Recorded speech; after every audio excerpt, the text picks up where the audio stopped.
CFA Level 1 Program Curriculum Reading, Fixed Income. We have 2 study sessions in this topic. The candidate should be able to describe fixed income securities and their markets. So this is another major section of the CFA Level 1 Program Curriculum, Fixed Incomes.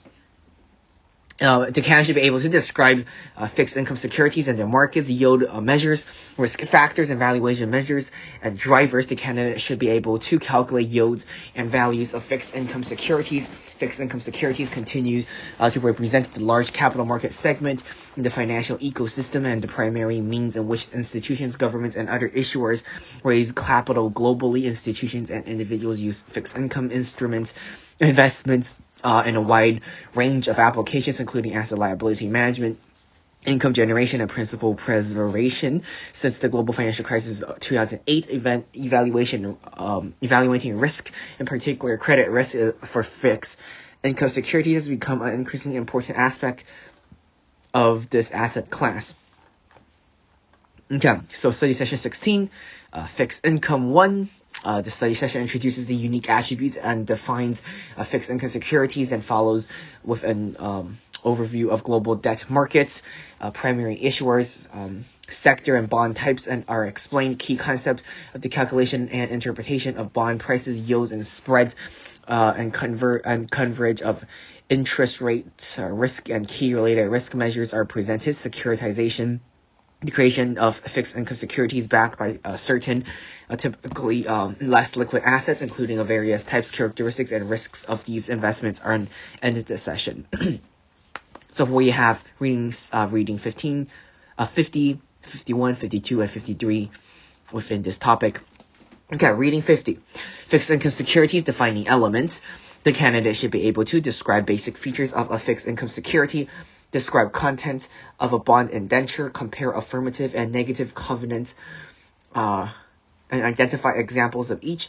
Describe how legal, regulatory, and tax and considerations affect the issuance and trade of fixed income securities. Describe how cash flows of fixed income securities are structured. Describe the contingency provisions affecting the timing and or nature of cash flows of fixed income securities, and identify whether such provisions benefit the borrower or the lender. Introduction. Judged by total market value, fixed income securities constitute the most prevalent means of raising capital globally. A fixed income security is an instrument that allows governments, companies, and other types of issuers to borrow money from investors. Any borrowing of money is debt. The promised payment on fixed income securities are in general contractual legal obligations and the issuer to the investor. For companies, fixed income securities contrast to common shares and not having ownership rights. Payments on interest and payments on principals are a prior claim, so they have superior claim on the company's earnings and assets than common shareholders. So debt is greater than shareholders. So in this case, in the case of liquidation, the debt holders receive the assets first before the shareholders. Thus, a company's fixed income securities have, in theory, lower risk than a company's common share. In portfolio management, fixed income securities fulfill several important roles. They are a prime means by which investors, individuals, and institutions can prepare to fund with some degree of safety. No future obligations such as tuition payment or pension obligation. The correlation of fixed income securities with market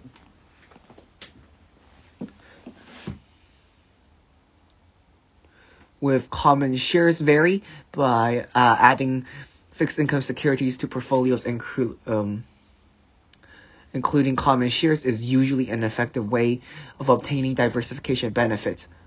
Among the questions, this reading addresses the following. What are the features defined as fixed income securities, and how do these features determine the schedule cash flows? What are the legal, regulatory, and tax considerations associated with fixed income securities? And why are these considerations important for investors? What are the common structure regarding the payment of interest and repayment of principal? What types of provisions may affect the disposal or redemption of fixed income securities? Embarking on the study of fixed income securities, please note the term fixed income securities. That securities and bonds are often interchangeably or used interchangeably by experts and non-experts alike. We will also follow this convention, and with any nuance of meaning is attended, it will be made clear. Okay, overview of fixed income securities. A bond is a contractual agreement between the issuant and the bond holder. There are three important elements that an investor needs to know about when investing in a bond. The bond's features include the issuer, maturity, par value, coupon rate, and frequency and currency denomination. The legal, regulatory, and tax considerations that apply to the contractual agreement between the issuer and the bond holder. The contingency provision that may affect the bond's scheduled cash flows. These contingency provisions are options. They give the issuer or bond holder certain rights affecting the bond's disposal or redemption. This section describes the bond's basic features and introduces yield measures. The legal, regulatory, and tax considerations. Contingency provisions are discussed in sections 3 and 5 respectively. Basic features of a bond. All bonds, whether they are traditional bonds or asset-backed securities, are characterized by the same basic features. And asset-backed security, or ABS, or ABS, are created from a process called securitization, which involves moving assets from the owners of the asset to a special legal entity. The special legal entity that uses the securitized assets to guarantee to back or secure a bond issue, leading to the creation of ABS. That's pretty funny. Assets that are typically used to create ABS include residential and commercial mortgage loans, automobile or auto loans, student loans, bank loans, and credit card debt. Among others, many elements discussed in this reading apply to both traditional bonds and ABS. That's pretty funny to call these ABS, asset-backed securities. Many entities issue bonds, private individuals such as musician David Bowie, national governments such as Singapore, Italy, and companies such as BP, or General Electric, or Tata Group. Bond issuers are classified into categories based on the similarities of the issuers and their characteristics. Many major types of issuers include the following: supranational organizations, such as World Bank and European Investment Bank, sovereign nations, non-sovereign local nations, quasi-government entities, companies, and special legal entities that creates ABS. Market participants often classify fixed income markets by the type of issuer, which leads to the identification of 3 bond market sectors: the government and government-related sector, and the structured finance sector. Bondholders are exposed to credit risk, that is, the risk of loss resulting from the issuers failing to meet the timely payment of interest and or a repayment of principal. Credit risk is inherent to all debt investment. Bond markets are sometimes classified into sectors based on the issuer's creditworthiness as judged by the credit rating agencies. One major distinction between investment grade and non-investment grade bonds are called high yield and speculative bonds, although a variety of considerations entered into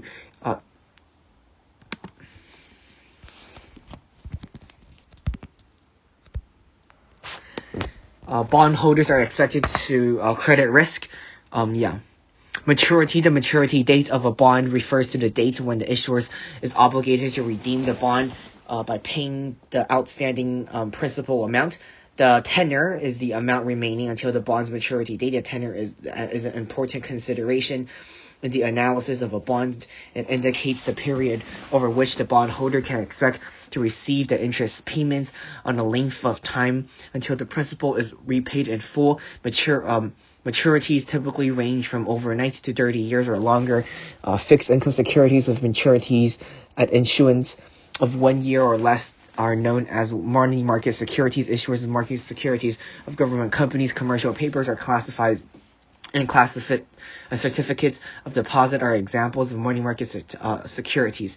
Par value, the principal amount, principal value, or simply the principal of a bond is the amount that the issuer agrees to repay the bondholders on the maturity date. The amount is also referred to as the par value, or simply par, face value, nominal value, redemption value, or maturity value. Bonds can have any par value. A coupon rate and frequency. The coupon rate or nominal rate of a bond is the interest rate that an issuer agrees to pay each year until the maturity date. The annual amount of interest payments made is called the coupon. A bond's coupon is determined by the multiplying its coupon rate by its par value. For example, a bond with a coupon rate of 6% and a par value of 1,000 with an annual interest of 60 will be annual interest 60s, which is like that. A plain vanilla bond or conventional bond pays a fixed rate of interest. In this case, the coupon payment does not change during the bond's life. However, there are bonds that pay a floating rate of interest, such as bonds, the floating rate notes, the FRNs or floaters. The coupon rate of FRNs include two components: a reference rate plus a spread. The spread, also called margin, is typically constant and expressed in basis points or BPS. A basis points is equal to 0.01%.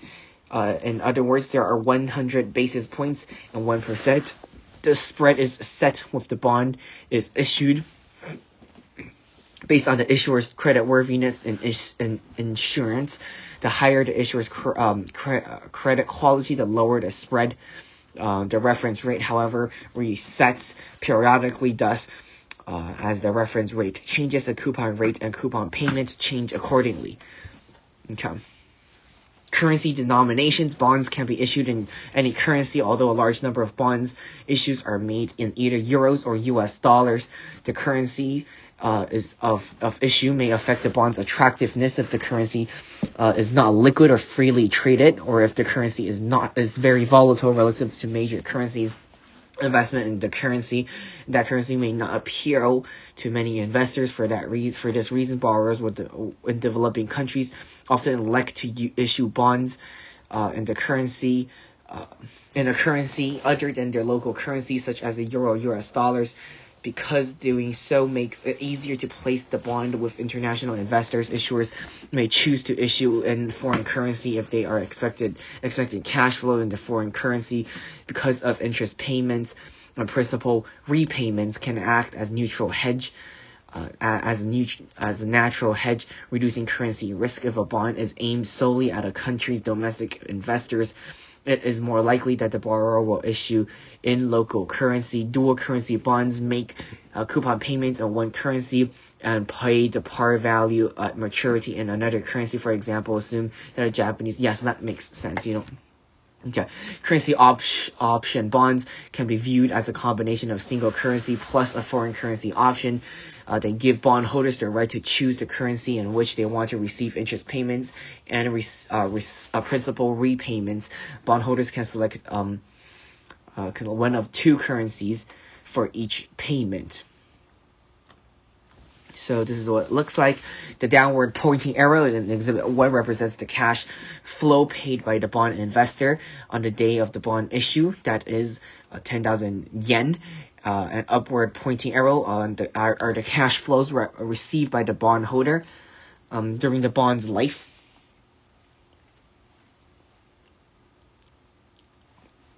The last payment is equal to 10,020 yen because it includes both the last coupon payment and the payment of the par value.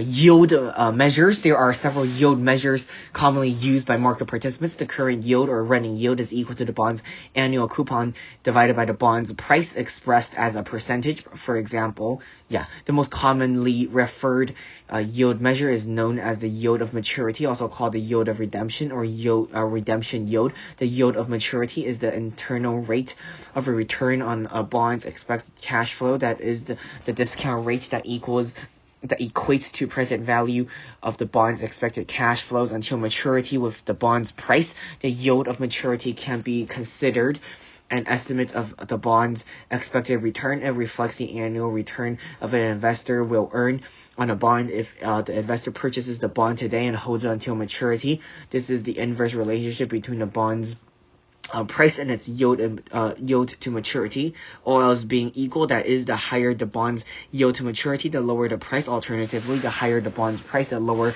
its yield to maturity. Thus, investors anticipating a lower interest rate environment hope to earn a positive return from price appreciation. This is the reading on understanding risk and return of fixed income securities covers these fundamentals and more. Legal, regulatory, and tax considerations. As a bond is a contractual agreement between the issuer and the bond holder, it is subject to legal consideration. Investors in fixed income securities must also be aware of the regulatory and tax considerations associated with the bond in which they invest or wanted to invest.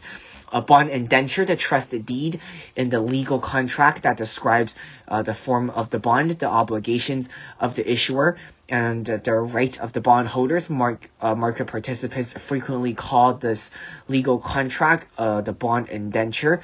Particularly in the United States and Canada, the indenture is written in the name of the issuer and references the features of the bond issue, such as the principal value of each bond, the interest rate or coupon rate to be paid, the dates with the interest payments will be made, the maturity date when the bonds will be repaid, and whether the bond issue come with any contingency provisions.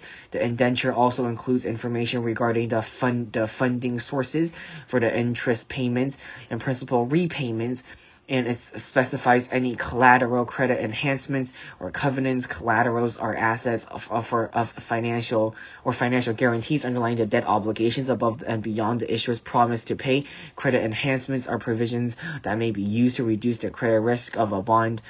Issue covenants are clauses that specify the rights of the bondholders and any action that the issuer is obligated to perform or prohibit from performing.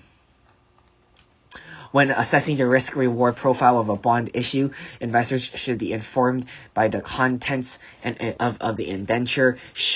They should pay special attention to their rights and in the event of default. In addition to identifying basic bond features described earlier, investors should carefully review the following articles: the legal identity of the bond issuers and its legal form, the source of repayment proceeds, the asset or collateral backing, if any, the credit enhancements, if any, and the covenants, if any.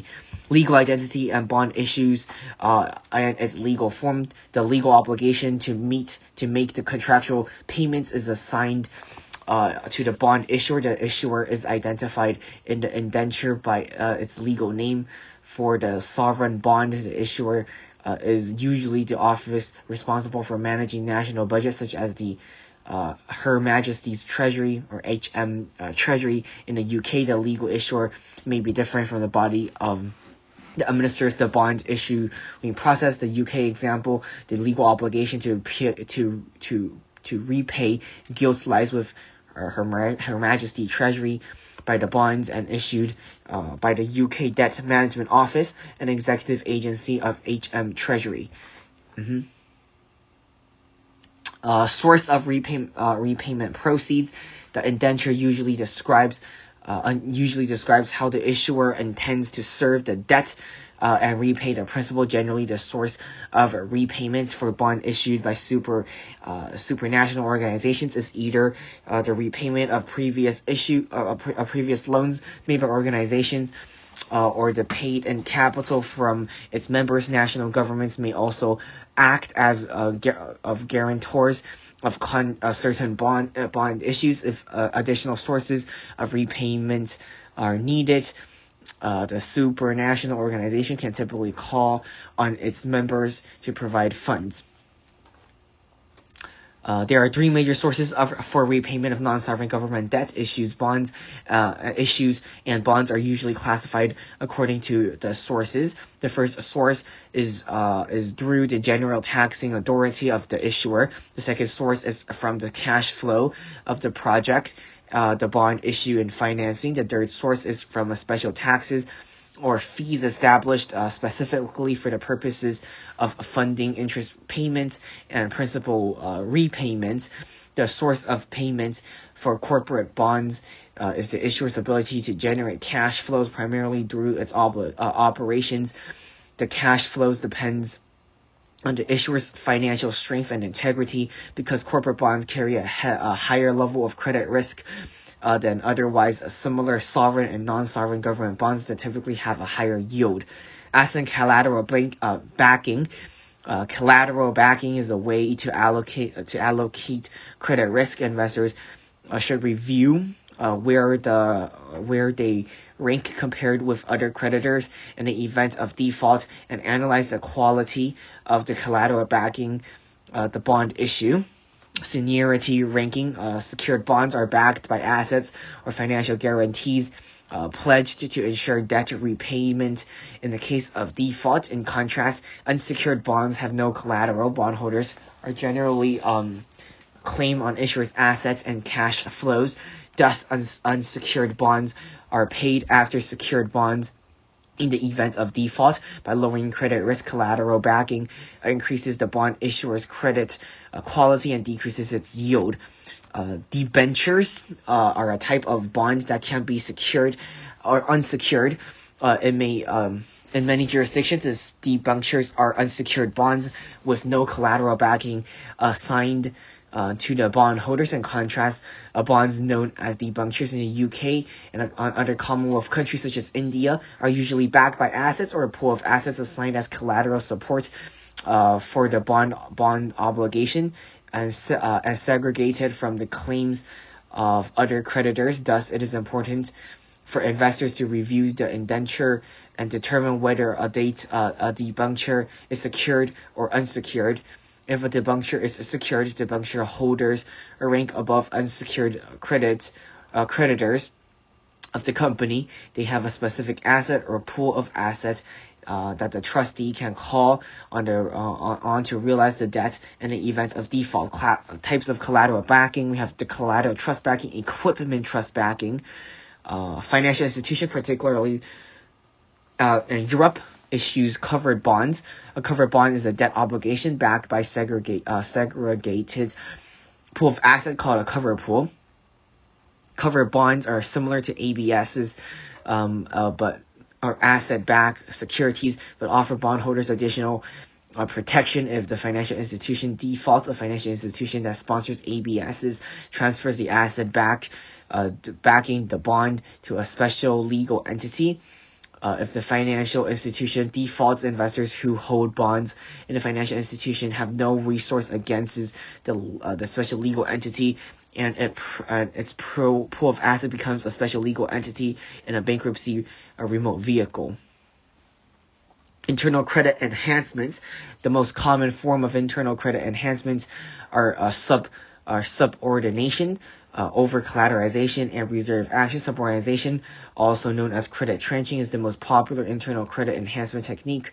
It relies on creating more than one bond class to tranche in order to claim priorities for ownership or interest in an asset between the tranches.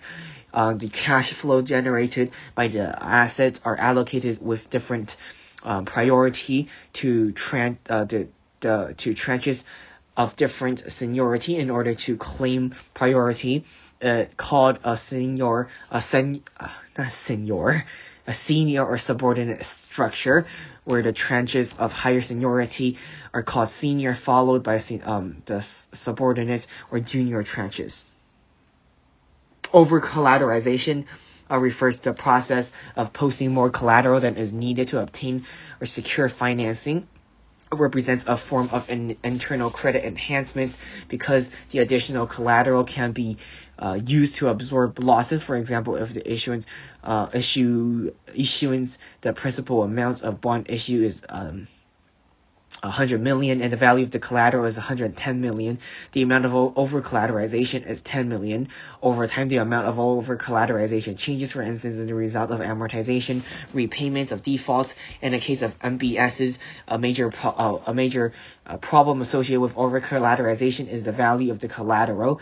For example, one of the most significant contributions of the 2007 to 9 credit crisis was a valuation problem with the residential housing asset backing the MBSs. Many properties were originally valued in excess of the worth of the issued securities, but as property prices fell and homeowners started to default on their mortgages, the credit quality of many MBSs declined sharply. The result was a rapid rise in yields and panic among investors in these securities. Reverse accounts or reverse funds are another form of internal credit enhancement and comes in two forms. Okay. Covenants. Bond covenants are legally enforceable rules that borrowers and lenders agree on, and at the time of a new bond issue. An indenture will frequently include affirmative or positive and negative covenants. Affirmative covenants enumerates what issuers are required to do, whereas negative covenants specify what issuers are prohibited from doing. Restrictions on debt, negative pledges are examples of negative covenants. Restrictions on distribution to shareholders or dividends, restrictions on asset disposals, restrictions on investment and acquisitions. Those are some examples of what we call negative covenants that restricts the lendee's ability to act and manage and use the funds as they see fit. Legal and regulatory considerations. Fixed income securities are subject to different legal and regulatory requirements depending on where they are issued and traded, as well as who holds them. Unfortunately, there are no unified legal and regulatory requirement that applies globally. An important consideration for investors is where the bonds are issued and traded, because it affects the law and regulation that applies to global bond market. Consists of national bonds market and the euro market. A national bond market includes all the bonds that are issued and traded in a specific country that denominated in the currency of the countries. Governments and companies have issued bonds in London since the 19th century, and the foreign bond issue expands to such countries as the United States, Japan, Switzerland during the 1980s, but the 1960s saw emergence of other bond markets. The euro bond market was created primarily to bypass the legal, regulatory, and tax constraints imposed on bond issuance and the investors, particularly the United States. Bonds issued and traded in the euro bond are called euro bonds. Well, duh. And they are named after the currency in which they are dominated. For example, euro dollar, euro yen bonds are dominated to US dollars and Japanese yen respectively. Yeah, that makes a lot of sense. Tax considerations. Generally speaking, the income portion of bond investing is taxed at an ordinary income tax rate, which is typically the same tax rate as an individual would pay on wages or salary income. Tax-exempt securities are the exception to this rule. For instance, interest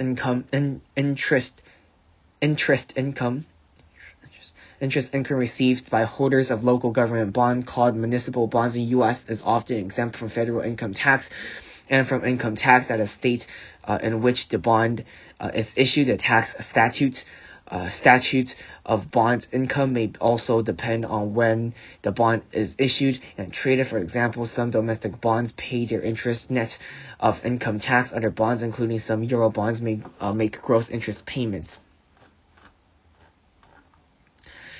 Structure of a bond's cash flow. The most common payment market structure by far is the plain vanilla bond as depicted in Exhibit 1. The bond makes periodic fixed coupon payments on and a lump sum payment of a principal's maturity.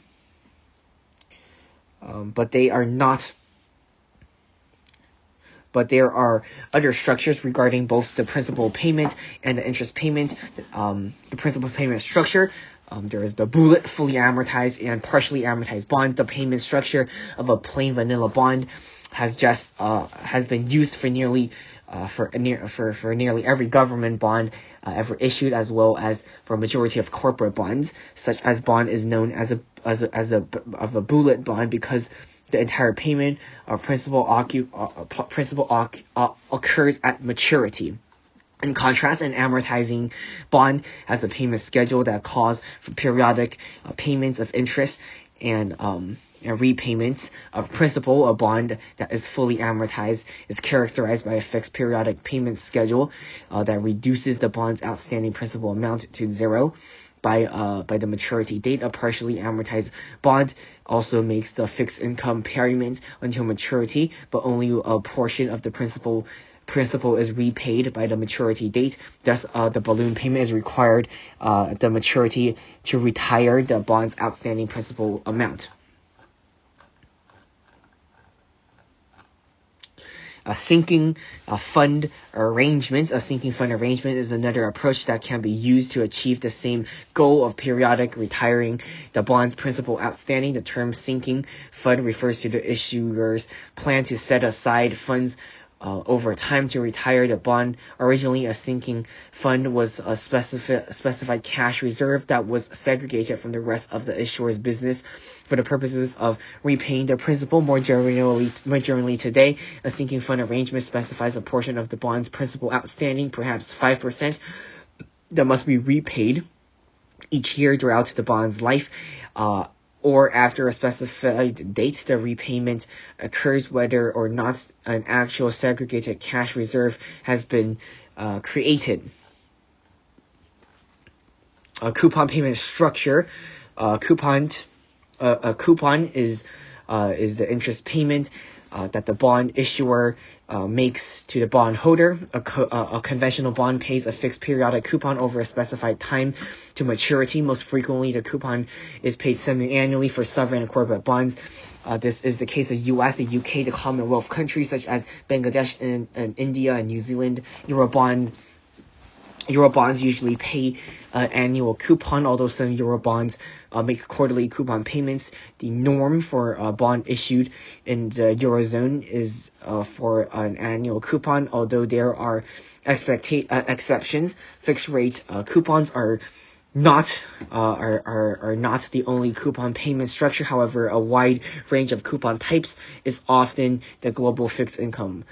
In the global fixed income market, this variety exists to meet the differing needs of both issuers and investors. Floating rate notes do not have a fixed coupon.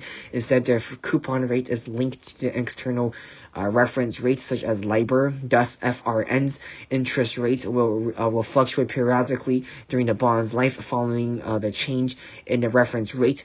As a consequence, the FRN's cash flows are not known with certainty. Large issuers of FRNs include government-sponsored enterprises and the Federal Home Loan Banks and Federal National Mortgage Association. Fannie Mae. That's a pretty good name. I mean, besides the terrible things they do in 2009, that's a funny name. And the Federal Home Loan Mortgage Corporation, of Fannie Mac. Fannie Mae and Fannie Mac. In the U.S., as well as banks and financial institutions in Europe and Asia Pacific. The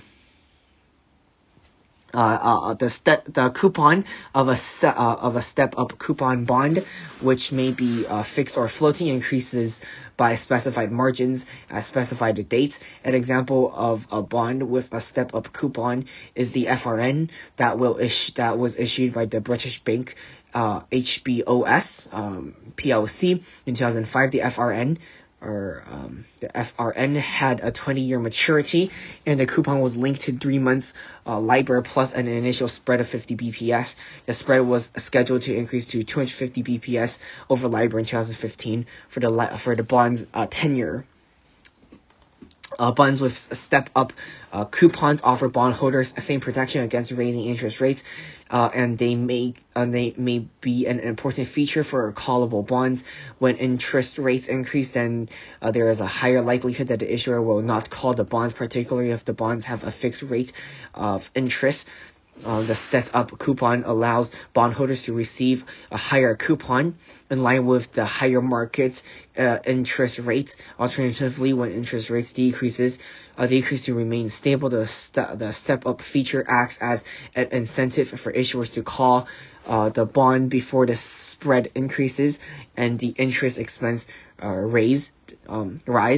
Thus, at issuance, most investors view the bond issued by HBOS as a 10-year investment, given that they expected the issuer to redeem it after 10 years to avoid paying the higher coupon.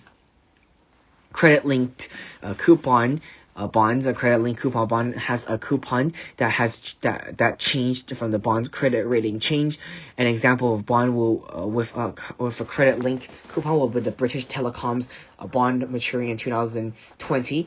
It has a coupon rate of 9%. The coupon will increase by 50 BPS every credit rating downgrade below the bond's credit rating at the time of the issuance will be decreased by 50 BPS, and every rating upgrade.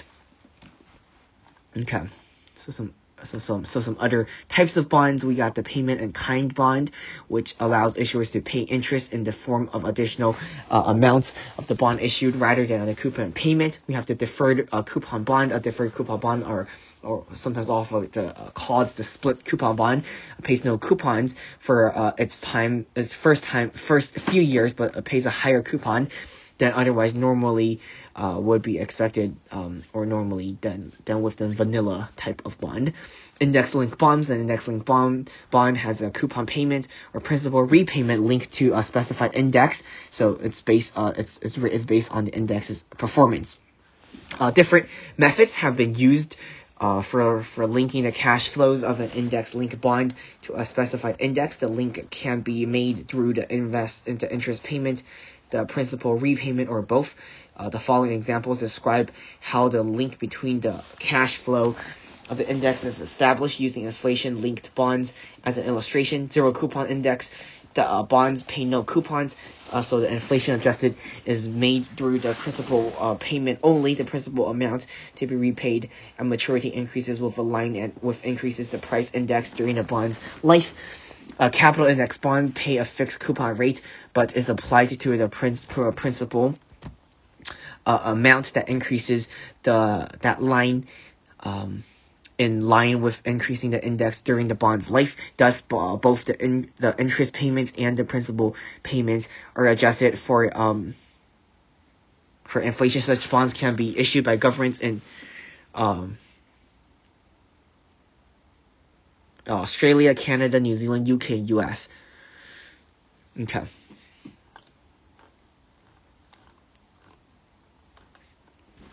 Bonds with contingency provisions. A contingency refers to some feature event or circumstance that is possible but not certain. A contingency provision is a clause in a legal document that allows for some action if the event or circumstance does not occur. For bonds, the term embedded option refers to various contingency provisions found in indenture. These contingency providers provide the issuer of the bondholder the right but not the obligation to take some action. These rights are called options. These options are not independent of the bond and cannot be treated separately. Callable bonds. The callable bonds are bonds that the issuer can call upon and to draw back or buy before the maturity. And likewise, like callable bonds, we have puttable bonds. Puttable bonds are provisions that give the bondholders the right to sell back the bond to the issuer. So that's puttable because you could put back your bonds back to the issuer. Okay, so puttable bonds. Convertible bonds. Convertible bonds is a hybrid of security with both debt and equity features. It gives the bondholder the right to exchange the bond for a specified number of common shares. Okay, look at this number right here: 2,999 and 3,000. Yeah, woo! We got 3,000 pages. Freaky out. I'm not gonna stare. I'm gonna say freaky out. It's amazing we got 3,000 pages down. So, let's not forget our course show notes are in the description. Go to Amazon to get it. Okay. Key terms regarding the conversion provision including the following. The conversion price is the price per share at which the convertible bond can be converted into shares. The conversion ratio is the number of the common shares that each bond can be converted to. The conversion value is the value at which they can be converted between the bonds and the equity. Yeah. Okay, summary. This reading provides an introduction to the salient features of fixed income securities, while noting how these features vary among different types of securities. Important points include the following. The three important elements that an investor needs to know when investing in fixed income security is one, the bond feature, which determines the schedule, the cash flows, and thus the bondholders' expected and actual returns, the legal, regulatory, and tax considerations, and that apply to the contractual agreement between the issuer and the bondholder, and the contingency provisions that may affect the bond's scheduled cash flow. The basic feature of bond includes the issuer, maturity, par value, a coupon rate and frequency, and the currency denomination. Issuers of bonds include supranational organizations, sovereign governments, non-sovereign governments, quasi-government entities, and corporate issuers. Bondholders are exposed to credit risk and may use bond credit rating to assess the credit quality of a bond. A bond's principal is the amount the issuer agrees to pay the bondholder when a bond matures. The coupon rate is the interest rates that the issuer agrees to pay the bondholder each year. The coupon rate can be a fixed rate or a floating rate. Bonds may offer annual, semi-annual, quarterly, or monthly coupon payment depending on the type of the bond and where the bond is issued. Bonds can be issued in any currency. Bonds such as dual currency bonds and currency option bonds are connected to two currencies. The yield to maturity is the discount rate that equates to the present value of the bond's future cash flows until the maturity to its price. Yield to maturity can be considered an estimate of the market's expectations for the bond's return. A plain vanilla bond has a known cash flow pattern. It has a fixed maturity date and pays a fixed rate of interest over the bond's life. The bond indenture or trust deed is a legal contract that describes the forms of the bond, the issuer's obligations, and the investor's rights. The indenture is usually held by financial institutions called a trustee, which performs various duties specified in the indenture. The issuer is identified in the indenture by its legal name and it's obligated to make timely payments of interest and repayments of principal. For asset-backed securities, the legal or ABSs, I love the acronym, the legal obligation to repay bondholders often lies with a separate legal entity that is a bankruptcy remote vehicle that uses the asset as guarantees to back a bond issue.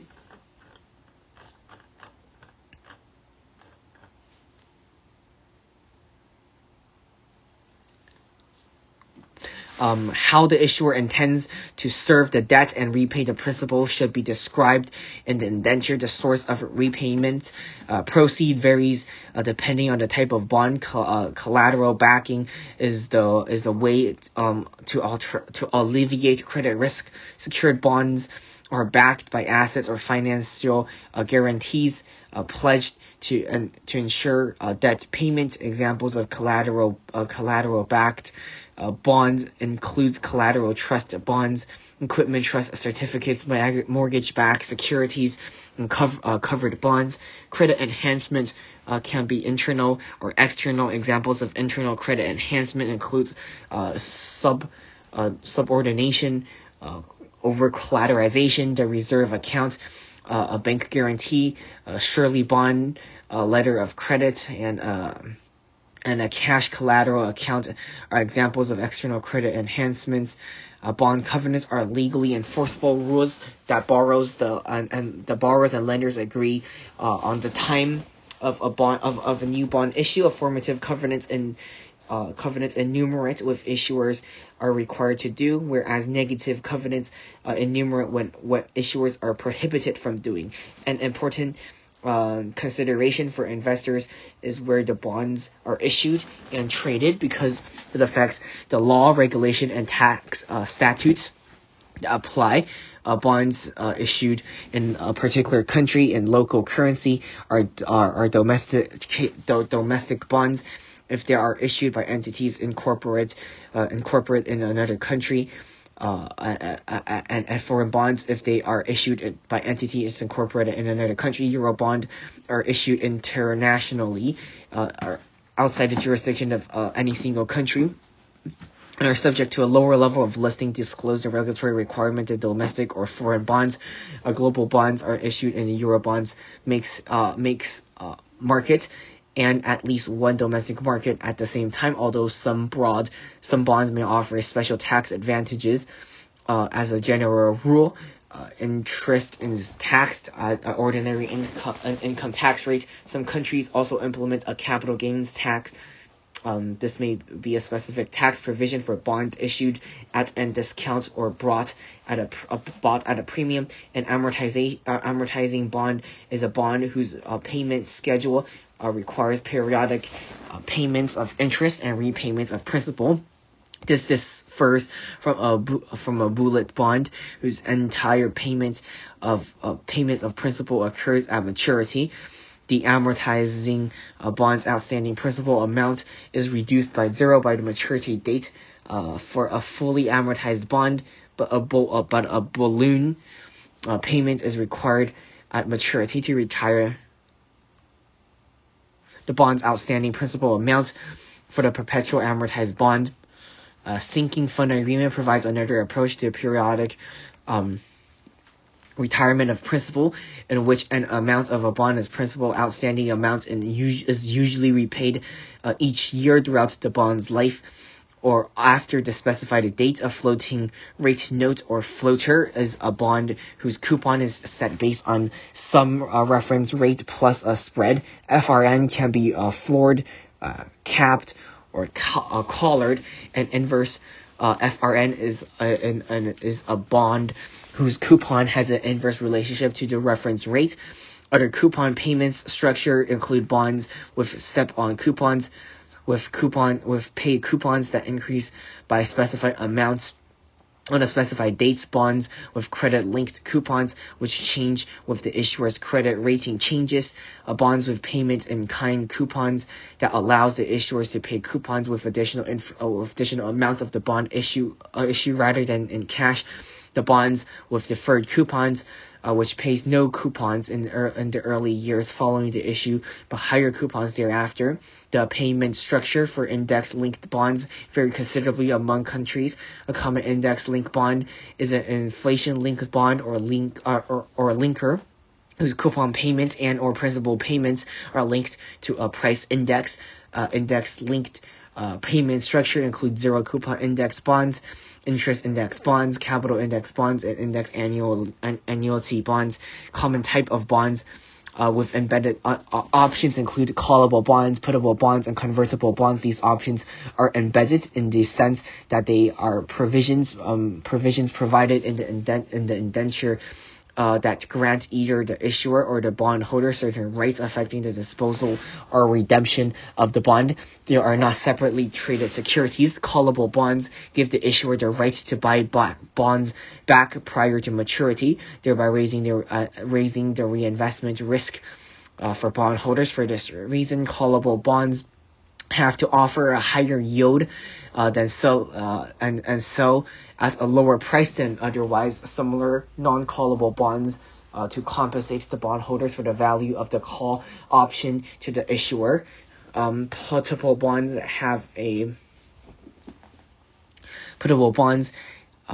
Puttable bonds give the bondholder the right to sell bonds back to the issuer prior to maturity. Puttable bonds offer a lower yield and sell at a higher price than otherwise similar non-puttable bonds to compensate issuers for the value of the put option to the bondholders. The convertible bond gives the bondholders the right to convert the bond into the common shares of the issuing company, because this option favors the bondholder. Convertible bonds offer a lower yield and sell at a higher price than otherwise similar non-convertible bonds.